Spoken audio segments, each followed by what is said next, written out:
വിശുദ്ധ ലൂക്ക അറിയിച്ച നമ്മുടെ കർത്താവ് ശംസിഹായുടെ പരിശുദ്ധ സുവിശേഷം 20-ാം അധ്യായം 9 മുതൽ 19 വരെയുള്ള വചനഭാഗത്ത് മുന്തിരിത്തോട്ടവും കൃഷിക്കാരെയും കുറിച്ചുള്ള വിവരണമാണ് നാം വായിച്ചു കേൾക്കുന്നത്.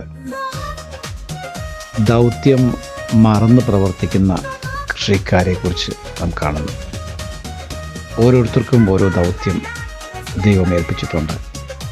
അത് നിർവഹിക്കുന്നത് പകരം അന്യരുടെ ദൗത്യം സ്വന്തം ദൗത്യമാണെന്ന് വിചാരിച്ച് അത് ഏറ്റെടുത്ത് നടത്തുന്ന കൃഷിക്കാർക്ക് അവസാനം ഉണ്ടാകുന്ന അനുഭവം എന്ത് എന്ന് സുവിശേഷം വ്യക്തമാക്കുന്നു.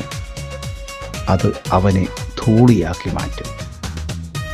എന്തോ ആണെന്ന് വിചാരിച്ച് എന്തും ചെയ്യാൻ ഇറങ്ങിത്തിരിക്കുന്നവർക്ക് ഉള്ള പ്രതിഫലം എന്താണ് എന്ന്, ദൗത്യം മറന്ന് പ്രവർത്തിക്കുന്നവർക്ക് ലഭിക്കുവാൻ പോകുന്ന പ്രതിഫലം എന്താണ് എന്ന് സുവിശേഷം നൽകുന്ന സന്ദേശം ശ്രദ്ധയോടെ ശ്രവിച്ചാൽ ഓരോ കുടുംബവും, ഓരോ ഇടവകയും, ഓരോ സഭയും വിശ്വാസത്തിൽ വളരും, അല്ലെങ്കിൽ തകർച്ചയിൽ അവസാനിക്കും.